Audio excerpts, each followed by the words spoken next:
Hi friends, welcome to my YouTube channel science for railways. ఈరోజు మనం RRB ALP CBT 1కి సంబంధించి official mock test link అనేది మనకి ఇవ్వడం జరిగింది. ఆ లింక్ నేను మన టెలిగ్రామ్ ఛానల్లో పెట్టాను. ఎవరైనా ఓపెన్ చేసి చూడని వాళ్ళు ఉంటే చూడండి. అసలు ఎలా ఉండిద్ది, ఎగ్జామినేషన్ ప్యాటర్న్ ఎలా ఉండిద్ది, చాలా ఎగ్జామ్స్ రాసే పిల్లలకి ఐడియా ఉండిద్ది. ఎవరైనా కొత్తగా ప్రిపేర్ అయ్యే వాళ్ళు, ఈ టైం రాస్తున్న వాళ్ళు అయితే చూడండి. సైన్ ఇన్ అనమాట. మనం ఇలా సైన్ ఇన్ అవ్వగానే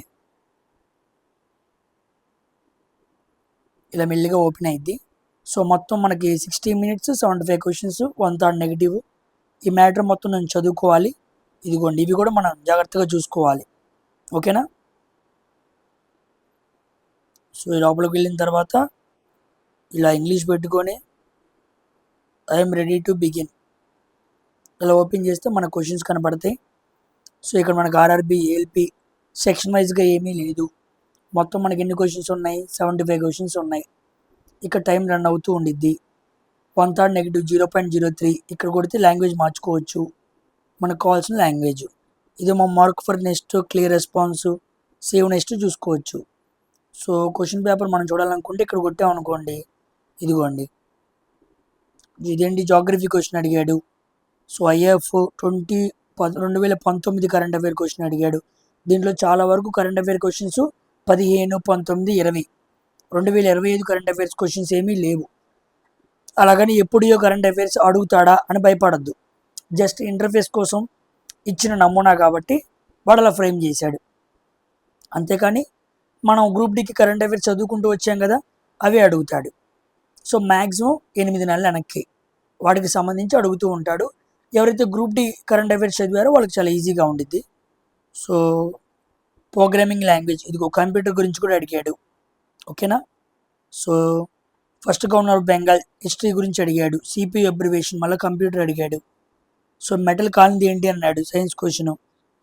India does share its boundary జార్ఖండ్తో బౌండరీ అడిగాడు. How many languages. As of October 2020 చూసారా, 14వ క్వశ్చన్ ఎప్పుడుదో అడిగాడు. నెక్స్ట్ ఇగో 2020 17వ క్వశ్చన్లో 2020 ఫ్రెంచ్ ఓపెన్ టెన్నిస్ టోర్నమెంట్ గురించి అడిగాడు. Next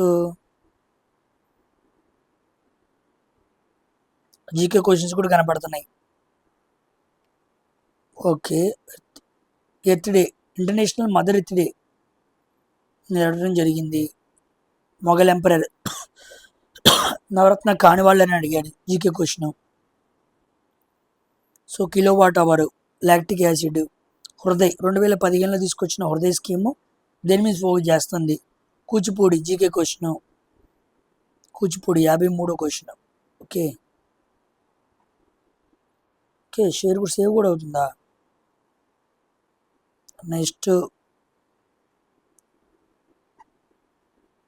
chief election commissioner, PSLV గురించి అడిగాడు. స్టేట్మెంట్ క్వశ్చన్లు.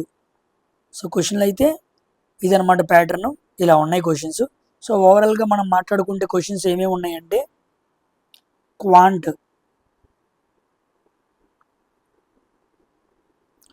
క్వశ్చన్స్ ఉన్నాయి.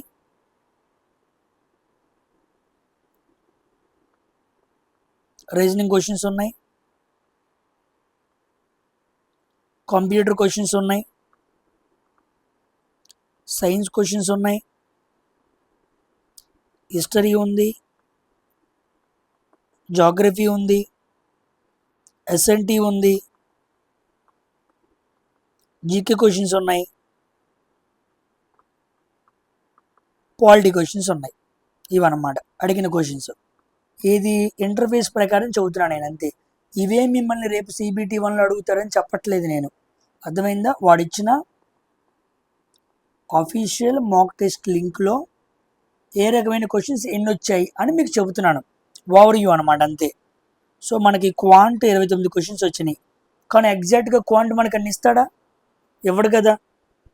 కాబట్టి ఇదే ప్యాటర్న్ ఎగ్జాక్ట్గా వచ్చిద్దని అనుకోవద్దు. జస్ట్ దీంట్లో ఎన్ని క్వశ్చన్స్ వచ్చినాయో చూద్దాం. రీజనింగ్ 6, కంప్యూటర్ 3, సైన్స్ క్వశ్చన్స్ ఒక 6, హిస్టరీ క్వశ్చన్స్ ఒక 4, జాగ్రఫీ క్వశ్చన్స్ ఒక 2, ఎస్ఎన్టీ క్వశ్చన్స్ ఒక 3, జీకే క్వశ్చన్స్ ఒక 10, పాలిటీ క్వశ్చన్స్ ఒక 3. ఓకేనా, ఇదనమాట. ఇక కరెంట్ అఫైర్స్ చూసుకున్నాం అనుకోండి, అవి ఒక 9 క్వశ్చన్స్ ఉన్నాయి. సో ఇదనమాట అఫీషియల్ మాక్ టెస్ట్. అయితే ఈ క్వశ్చన్స్ ఆర్డర్ అనేది మనకి అంత అక్కర్లేదు, వీటిని చూసి ఏం భయపడాల్సిన పనేమీ లేదు. జస్ట్ ఇంటర్ఫేస్ కోసం మనకి ఇలా ఇచ్చాడు. సో మనం లాస్ట్ టైం ఏఎల్పి రాసినప్పుడు ప్యాటర్న్ ఏదో మనం చూసాం కదా, వాటి గురించి కూడా మనం క్లియర్గా మాట్లాడుకున్నాం కదా. మోస్ట్లీ ఆ ప్యాటర్న్లోనే క్వశ్చన్స్ మనకు ఉంటాయి. ఓకేనా, సో దానికి తగ్గట్టుగా మీ ప్రిపరేషన్ స్పీడప్ చేసుకోండి. So official mock test link కూడా వచ్చింది. మనం కూడా ఏఎల్పి మార్క్స్ చేయించుకుంటూ వెళ్తున్నాం కదా. సో డే బై డే ఆ మార్క్స్ గురించి ఇంకా వస్తూనే ఉంటాయి. నేను ఎగ్జామ్స్ దగ్గరికి వచ్చేటప్పుడు హార్డ్ లెవెల్ బాగా పెంచుతాను. సో మోస్ట్లీ మనం డిస్కస్ చేస్తున్న క్వశ్చన్స్ రిలేటెడ్ కాన్సెప్ట్స్ రావడానికి అవకాశం ఉండేది. మీరేమీ భయపడాల్సిన పని ఏమీ లేదు. జాగ్రత్తగా మీ ప్రిపరేషన్ ఇలాగే కొనసాగిస్తూ ఉండండి, మంచి స్కోర్ మీరు చేస్తారు. ఓకేనా, సో నెక్స్ట్ వీడియోలో కలుద్దాం. Until then thank you very much for watching science for always. అందరూ వీడియోని లైక్ చేసి షేర్ చేయడం మర్చిపోవద్దు. బాయ్.